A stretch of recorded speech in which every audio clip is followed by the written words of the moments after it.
Hermana me prestó una cantidad para que se la mandara con Corey a Las Vegas. La luz del estudio está baja. El micrófono sigue encendido, pero nadie habla. A los 69 años, Angélica Chain baja la mirada y deja pasar unos segundos que pesan más que cualquier confesión. Durante décadas, su rostro fue sinónimo de deseo, taquilla y risas prohibidas. Un cuerpo celebrado en carteles, una sonrisa repetida hasta el cansancio. Y luego, el vacío. En 1991 desapareció sin despedirse, sin escándalo, sin explicación. Hoy, cuando ya no queda nada que proteger, su voz rompe el silencio. No todo fue como ustedes creían. La pregunta es inevitable. ¿Qué verdad puede ser tan peligrosa que necesite casi toda una vida para ser dicha? Antes de que el público la conociera por su cuerpo, Angélica Chain ya había aprendido a ocultarse, no detrás del maquillaje ni de la lente, sino dentro de sí misma. Nació en un hogar donde dos mundos convivían sin mezclarse del todo. Un padre de raíces libanesas, marcado por la disciplina, el honor y el silencio, una madre mexicana, práctica, resistente, acostumbrada a sobrevivir. Entre ambos, una casa donde se aprendía pronto qué cosas se decían en voz alta y cuáles no. En ese ambiente, la identidad no era una pregunta abierta, era una respuesta que había que dar bien. El gesto correcto, la palabra justa, la discreción como forma de cariño. Angélica creció observando más de lo que hablaba, entendiendo que el error no se perdonaba dos veces y que la reputación, esa palabra pesada, podía salvar o condenar. Mucho antes de pisar un escenario, ya sabía que mostrarlo todo no era una opción. La adolescencia llegó temprano y con ella la urgencia de escapar. A los 17 años, mientras otras chicas aún buscaban su lugar, Angélica ya estaba sobre las tablas. Vedette, bailarina, cantante de números coreografiados que exigían sonrisa firme y energía constante. El aplauso funcionaba como una promesa. Aquí, al menos aquí, no había que explicar quién eras. Bastaba con cumplir el papel. Ese fue el primer aprendizaje peligroso. Ser vista no era lo mismo que ser conocida. El salto a las fotonovelas vino después, casi como una extensión natural de ese camino. Historias románticas, a veces abiertamente eróticas, impresas en papel barato y vendidas por miles. Cuerpos jóvenes, miradas intensas, emociones simplificadas. Para Angélica fue una puerta, para la industria una confirmación. Había encontrado un rostro y un físico que podían venderse sin demasiadas preguntas. Pero cada paso hacia la visibilidad traía una renuncia silenciosa. En casa, la tensión aumentaba. Afuera, la etiqueta empezaba a cerrarse. La chica disciplinada de origen mixto se transformaba, ante los ojos del público, en una imagen deseable moldeada por otros. Nadie preguntaba qué pensaba, nadie preguntaba qué quería, y ella, acostumbrada a leer el ambiente, entendió que preguntar tampoco era seguro. En el México de esos años, el ascenso femenino en el espectáculo tenía reglas no escritas. El cuerpo abría puertas, la voz no siempre.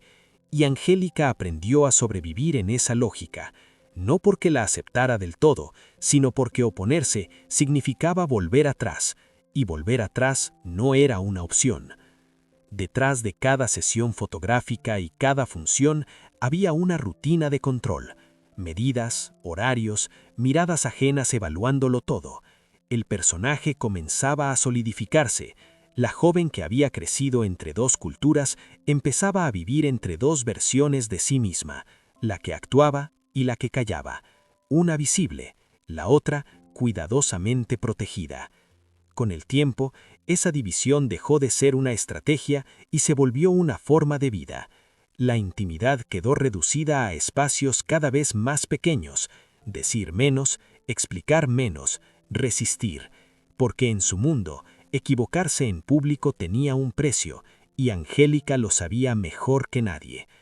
Así, cuando el cine la reclamó, ya estaba entrenada, no para la fama, sino para algo más complejo, para desaparecer dentro de una imagen sin dejar rastro de la persona real. Y esa habilidad, aplaudida al inicio, sería más adelante el origen de su tragedia. El ascenso de Angélica Chain no fue lento ni discreto, fue directo, casi violento. En pocos años pasó de los escenarios nocturnos y las páginas impresas a un lugar fijo en el cine popular mexicano. La cámara la quería, el público la reconocía al instante y la industria entendió rápido qué hacer con ella. El cine de ficheras dominaba las salas durante los años 70 y 80. Comedias sexuales, provocadoras, irreverentes, hechas para llenar butacas sin pedir explicaciones morales. Angélica encajó de forma perfecta en ese engranaje, no porque eligiera ese destino con plena conciencia, sino porque era el único camino que se abría con tanta claridad. Cada película traía más exposición, cada estreno reforzaba una misma idea. Su valor estaba en lo que mostraba. Los títulos se acumulaban: El sexo me da risa, Muñecas de medianoche, Las 7 cucas, La pulquería, Los verduleros, Ratero de la vecindad. Producciones de alta rotación, bajo riesgo, éxito inmediato. El público reía, comentaba, regresaba. Su rostro se volvía omnipresente. Su nombre empezaba a significar taquilla segura. Incluso cuando el cine mezclaba géneros, ella seguía ahí. Apareció en Santo y Blue Demon contra el Dr. Frankenstein, una cinta que combinaba lucha libre, terror y espectáculo. No era un protagónico tradicional, pero reforzaba su presencia constante en la cultura popular. Angélica Chain estaba en todas partes y, paradójicamente, cada vez más lejos de sí misma. El reconocimiento llegó acompañado de una etiqueta imposible de quitar: símbolo sexual. Así la presentaban, así la vendían, así la consumían. Nadie preguntaba qué sentía al verse repetida en carteles, en revistas, en conversaciones ajenas. Nadie preguntaba si había algo más que ofrecer. En ese sistema, cuestionar el molde significaba dejar de existir. La fama tenía números concretos, funciones llenas, estrenos simultáneos, pagos constantes. Un ritmo de trabajo agotador que no dejaba espacio para la reflexión. La vida privada se comprimía entre rodajes. Las decisiones se tomaban rápido. Siempre con la sensación de decir no era un lujo que no podía permitirse. Pero mientras la imagen pública crecía, algo empezaba a fracturarse. El aplauso no era suficiente. La repetición del mismo rol, del mismo cuerpo, del mismo gesto, generaba una distancia silenciosa. Angélica sonreía frente a la cámara, pero aprendía a desconectarse. Era más fácil cumplir que explicar, más seguro actuar que mostrarse vulnerable. En entrevistas breves respondía lo justo, evitaba profundizar. La prensa celebraba su figura, no sus palabras, y ella entendía el mensaje. Hablar demasiado podía ser peligroso. En un medio que premiaba la obediencia y castigaba la diferencia, mantenerse dentro del guión era una forma de supervivencia. La cima llegó sin ceremonia. No hubo un punto exacto donde pudiera decir aquí está el éxito. Fue una acumulación, una saturación. De repente ya no había un después claro, solo más de lo mismo. Y en ese más empezó a aparecer el cansancio, no físico, sino interno, un agotamiento que no se cura con descanso. Las luces del set se apagaban y Angélica regresaba a espacios cada vez más controlados. Menos amistades, menos confianza, menos margen de error. La fama, que al inicio había sido una salida, empezaba a parecerse a una jaula bien iluminada, dorada, cómoda, pero cerrada. Y entonces surgió la pregunta que nunca se formuló en voz alta: ¿cuánto tiempo se puede sostener una vida construida para otros sin romperse por dentro? El público no lo sabía, los productores no lo querían saber, y Angélica, entrenada desde joven para callar, siguió adelante, cada día un poco más lejos de la chica que había crecido entre dos culturas y dos silencios, cada día más cerca de un punto donde algo tendría que ceder. Porque toda cima, por alta que sea, proyecta una sombra, y la de Angélica Chain empezaba a alargarse peligrosamente. Cuando la fama alcanza cierto volumen, deja de ser un reflejo y se convierte en un filtro. todo pasa por él. Lo que se muestra, lo que se oculta, lo que se tolera. En el caso de Angélica Chain, ese filtro empezó a fallar justo cuando su imagen parecía más sólida. No hubo un escándalo puntual, ningún titular explosivo. Lo que apareció fueron fisuras pequeñas, casi invisibles, pero persistentes. Ausencias inexplicables, respuestas cortadas, cambios de humor que la prensa no sabía cómo interpretar. Y sobre todo, un patrón. Angélica evitaba hablar de sí misma. En entrevistas, cuando la conversación rozaba lo personal, bajaba la voz o desviaba la mirada. A veces sonreía, otras terminaba la respuesta antes de empezar. Los periodistas lo anotaban como timidez o carácter reservado, pero quienes la veían de cerca hablaban de algo distinto. Una vigilancia constante, una autocensura aprendida. El ambiente del cine de ficheras no era ingenuo. Detrás de la risa y el erotismo circulaban códigos no escritos. ¿Qué decir? ¿Qué no decir? ¿A quién frecuentar? ¿A quién mantener lejos de las cámaras? En ese ecosistema, cualquier diferencia se amplificaba, y cualquier rumor, por pequeño que fuera, podía destruir una carrera construida sobre una imagen frágil. Los rumores existieron, siempre existen. Comentarios sobre relaciones que nunca se confirmaron, amistades que despertaban sospechas, conductas que no encajaban con el molde que el público esperaba. Nada comprobado, nada declarado, solo un murmullo constante alimentado por el silencio. Y el silencio, en el espectáculo, nunca es neutral. Mientras otras actrices aprovechaban entrevistas para construir un relato personal, Angélica parecía retroceder, daba menos acceso, marcaba límites más estrictos, se protegía, no por arrogancia, sino por necesidad. Había aprendido que una frase mal interpretada podía convertirse en condena. La presión no venía solo del público, venía de la industria. Productores que esperaban disponibilidad absoluta, representantes atentos a cualquier desviación, un entorno donde el valor de una mujer se medía en términos de continuidad visual. Mientras más perfecta la imagen, menos espacio para la verdad.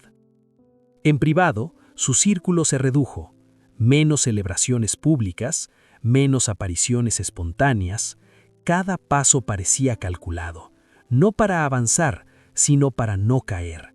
Y esa actitud empezó a notarse. La espontaneidad que había definido sus primeros años se fue diluyendo. En su lugar apareció una versión más rígida, más distante. Algunos interpretaron ese cambio como cansancio profesional, otros como estrategia, pero pocos se preguntaron qué implicaba vivir así durante años. Mantener una fachada sin grietas visibles exige un precio, y ese precio casi siempre se paga en soledad. Las señales estaban ahí, un cuerpo presente, pero una voz cada vez más ausente.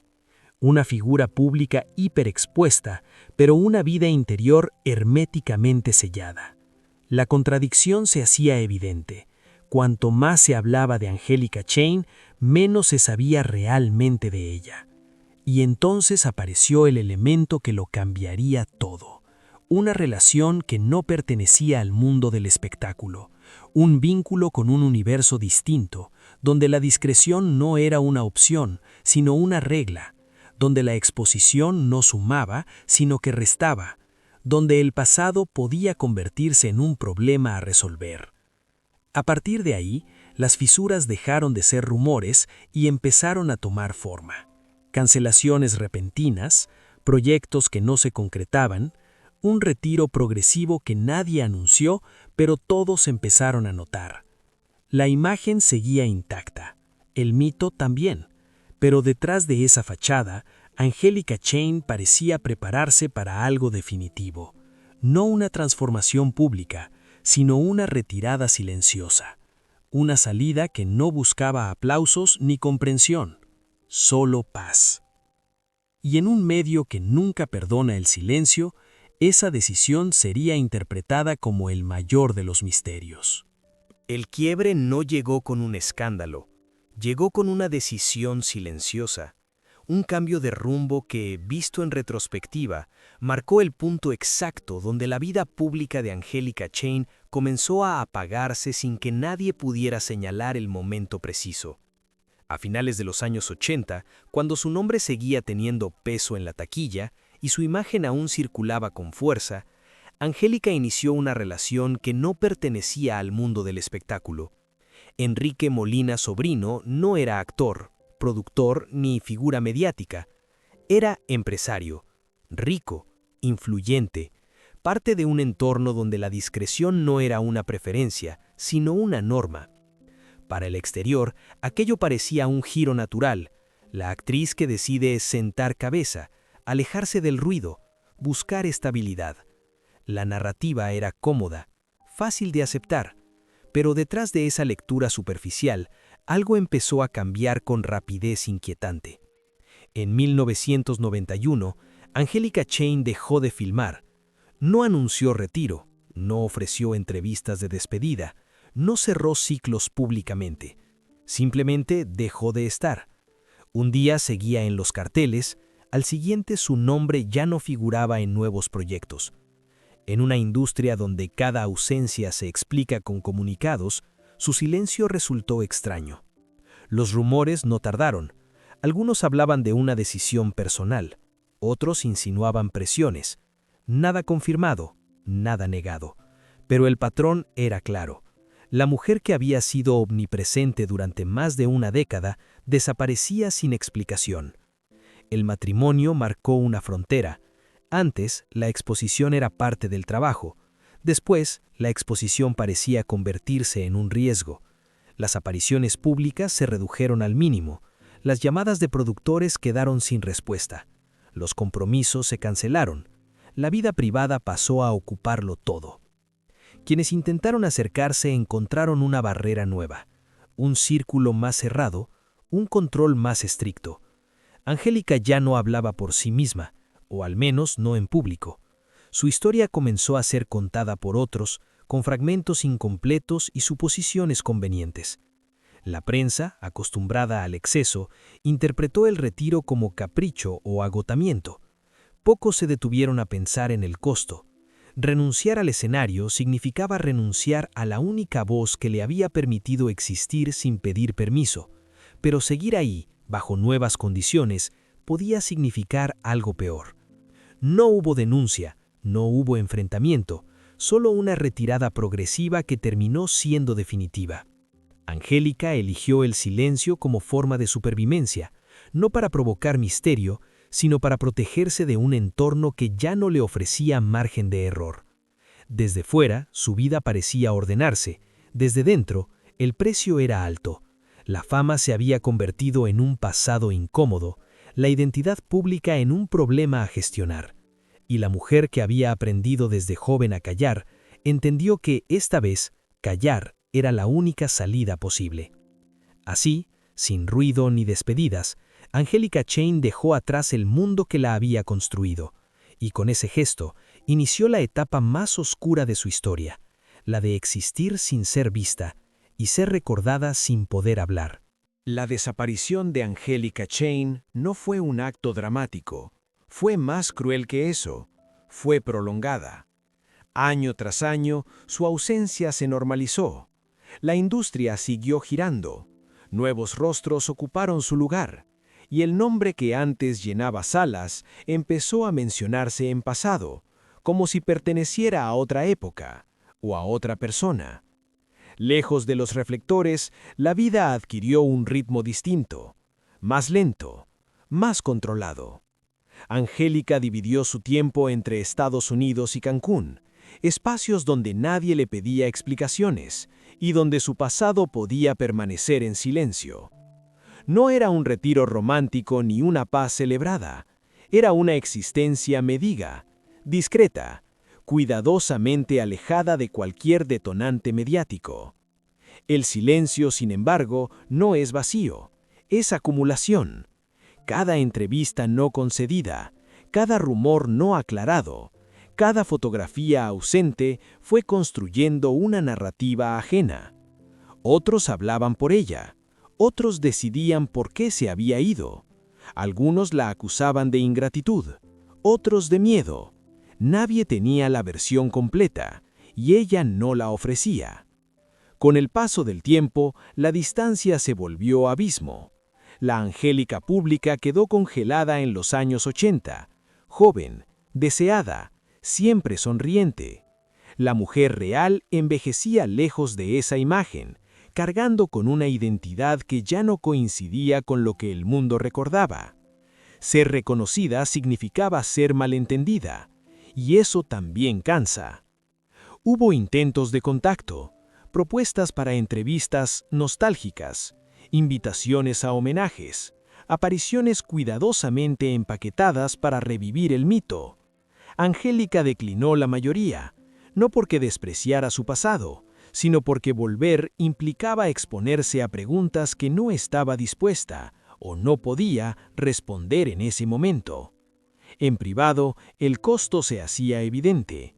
Vivir sin voz pública puede ser liberador al inicio, pero con los años se transforma en una forma distinta de encierro. No había espacio para corregir versiones, no había margen para matizar. El silencio la protegía, sí, pero también la borraba. La soledad no siempre es física, a veces es narrativa. Es ver cómo tu historia circula sin ti, cómo se deforma, cómo se reduce a titulares incompletos. Angélica observaba desde lejos cómo su figura se convertía en objeto de especulación, sin intervenir. Cada silencio reforzaba el misterio, cada misterio aumentaba la distancia. Y así llegó el fondo. No un colapso visible, sino una certeza íntima. Callar para siempre también era una forma de desaparecer. El equilibrio entre protección y negación empezó a romperse. El tiempo, implacable, no dejaba muchas opciones. Decir la verdad antes había sido imposible. Decirla ahora, al menos, era necesario. No para recuperar una carrera, no para limpiar una imagen, sino para cerrar una vida vivida a medias en público. La confesión que vendría no sería un ajuste de cuentas, sino un acto final de coherencia, un intento de reconciliar a la mujer que fue con la imagen que el mundo conservaba. Porque después de décadas de silencio, Angélica Chain entendió algo esencial. No hablar también deja cicatrices. La confesión no llegó como un golpe, llegó como un desgaste. A los 69 años, Angélica Chain no se sentó frente a una cámara para provocar escándalo ni para reclamar lo que el tiempo ya había retirado. Lo hizo porque el silencio había cumplido su ciclo, porque seguir callando empezaba a doler más que hablar. No fue una declaración frontal, no hubo titulares explícitos ni frases diseñadas para incendiar redes. Hubo pausas, miradas bajas, respuestas medidas, un tono cansado, más cercano a la rendición que a la valentía, como si cada palabra tuviera que atravesar décadas de autocensura antes de salir. Durante muchos años dejé que otros interpretaran mi historia, dijo. No acusó a nadie, no se victimizó, simplemente reconoció algo que el público había intuido sin poder confirmar. La imagen que conocieron no era toda la verdad. Angélica habló de decisiones tomadas bajo presión, de un contexto donde decir ciertas cosas implicaba perderlo todo, de una época en la que la industria no ofrecía protección a quien se salía del molde. No dio nombres, no señaló culpables, pero dejó claro el mecanismo. Callar era la condición para seguir existiendo. Cuando se le preguntó por su retiro, la respuesta fue breve, demasiado breve para décadas de ausencia. Habló de prioridades, de vida privada, de momentos que no se eligen del todo. Palabras suaves para describir una renuncia dura, una renuncia que no nació del deseo de desaparecer, sino de la imposibilidad de permanecer siendo ella misma. La confesión más potente no estuvo en lo que dijo, sino en lo que aceptó. Aceptó que el silencio la protegió, pero también la borró, que al no hablar permitió que otros construyeran versiones incompletas, que el precio de la estabilidad fue la pérdida de su voz pública, y que durante mucho tiempo creyó que ese intercambio era inevitable. No hubo revelaciones escandalosas, y quizá por eso resultó tan inquietante. El público esperaba una bomba, recibió en cambio una verdad incómoda. No todas las tragedias hacen ruido, algunas se extienden en el tiempo, normalizadas, disfrazadas de elecciones personales. Angélica no pidió comprensión, tampoco perdón. Habló como quien necesita cerrar un capítulo antes de que sea demasiado tarde. Su tono no era de triunfo, sino de claridad tardía, de alguien que entiende, por fin, que el silencio no siempre es neutral. La pregunta que flotaba en el aire no era qué había ocultado, sino por qué tuvo que hacerlo.